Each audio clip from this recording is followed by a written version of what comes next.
Now, remember, these are the words of the Nazi Party. These are the words of Martin Luther. Sorry. When I think Hitler, I think Martin Luther. When I think Martin Luther, I think Hitler. The names are just so mixed and merged in my head already. These are the words of this. This is an amalgamation, effectively, of the overall opinion of the Nazi Party. These are the words of Hitler. These are the words of his closest advisors. This is their official propaganda, right? So there is no proof that Jesus was a Jew. In fact, there is much to show the contrary. Jesus was possibly an Aryan. Rosenberg insisted that there was not one shred of historical evidence that Jesus was Jewish or that his true message had come down to us. So in other words, we don't know what Jesus really taught, right? All else is the magical production of the same Jewish, Middle Eastern, Babylonian theology that subverted Rome and controlled the Hebrew masses. So the people who talk about the Babylonian Christian church, well, he got that from Martin Luther. And everyone is now repeating what Hitler repeated, right? So if Martin Luther is coming out of the mouth of Hitler and it's working for Hitler, then maybe you want to think twice about your sources and what you're saying, right? Now, I'll continue. Such was the Pauline falsification of the great figure of Christ. So they are talking constantly about the New Testament being falsified, fabricated. Jesus did not exist. Jesus did exist. Jesus was not a Jew. Jesus was maybe a Jew, but 1%. Jesus was an Aryan. Jesus was never a Jew. And yeah, this is their theology. Understand? So let me continue. Thomas, okay, Kush XD. Okay, guys, I'm going to start timing you out if I see more of this discussion. Focus on the content. If I see more bad history coming out of your mouths, I'm going to get very upset and annoyed with this because I spent too many hours having to read rather than spending time doing things that are fun. Okay, you said here, Hitler taught that Jesus was born of a Roman soldier. He gets this from Jewish sources. That is a Roman source. The Romans hated the Christians. The Romans made up that story. The Jews happened to include it in their propaganda. Now, I do want to remind you, the church was murdering Jews. Okay? We just saw here that Martin Luther recommended exterminating the Jews. Okay? That's the Protestant side. The Catholic Church also murdered Jews. The church was wrong. Now, I'd say Jews have a slight little bit of reason to be upset about that, because if people want to murder you, maybe you don't like it. You might say a few things that might upset you. Don't go back and say, well, the Jews said something bad, we should kill them all. No, they were being hunted down and killed. I think they were justified in being a fraction upset. Okay? But get your facts straight. Try and get your timeline in order. Wow. Arnold Nathaniel, thank you very much. I am very grateful. Thank you very, very much. Okay? So it's strange that people can take the time to blame Jews. They cannot take the time to investigate the history correctly. Okay? Understand, if you are going to be pushing propaganda, we are not friends. I want to be very clear. If you are going to be pushing propaganda that is going to and has gotten people murdered, we are not friends. I want to be very clear about that. I spent too many years of my life in dangerous places trying to get people not killed as part of my job.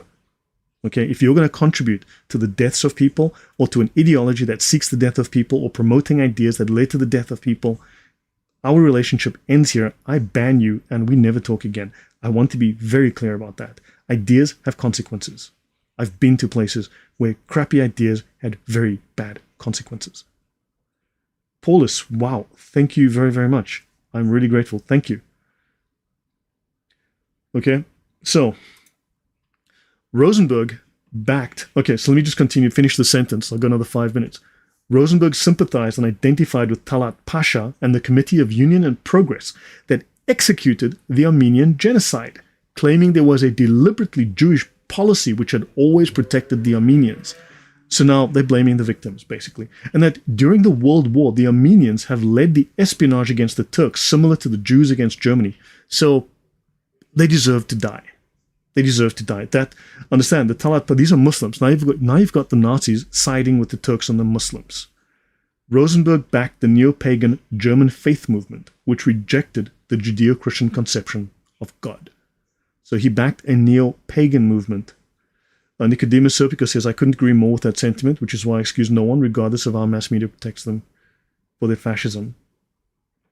Yeah, so I'll continue. Now, Rosenberg drafted a plan for the future of religion in Germany. Rosenberg was the chief ideologist, right? So he had to be obviously working very closely with Hitler to plan how they're going to get their message, their ideology across. And so he drafted a plan for the future religion in Germany, which would see a positive Christian Reich influenced by Germanic paganism conduct the expulsion of the foreign Christian religions, which would be Catholicism and Protestantism, the replacement of the Bible as the supreme religious authority with Mein Kampf. So he was going to replace the Bible. Okay, let me just go to my folder here.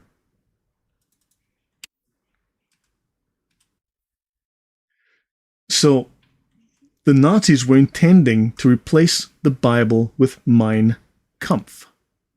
Understand the implications of that we're going to replace. Have any of you actually read Mein Kampf? Do me a favor, download it, spend 5 minutes reading any random pages. Just download it, take 5 minutes, just read any number of pages. Just jump around in the book. Tell me what you think of it. Seriously, just grab random pages. And thank you again. Did I miss any super chats if there was any comment associated with that from Arnold? And he says, thank you, Arnold. Thank you, Lloyd, for your efforts in teaching all of us. No, thank you. I do appreciate the support. I'm really grateful. So they were going to replace the Bible with Mein Kampf as the holy scripture of positive Christianity. Do you understand this is not Christian? Atheists are idiots. Tell them I said that, please. Muslim propagandists are liars. You do not replace the Bible with Mein Kampf and say this is now the new Bible for this positive Christianity. And they wanted to replace the Christian cross with the swastika as the universal symbol of European Christianity in Nazified Christian churches. Now, Indians lose their mind over the swastika. And do me a favor, stop referring to the Nazi swastika as that's an Indian symbol. That is not important. Trust me, it's not even... Let me show you something. You guys are... That's a wonderful way to get them off the hook. Understand? You're doing them a favor by offering bad information. You've fallen for bad information.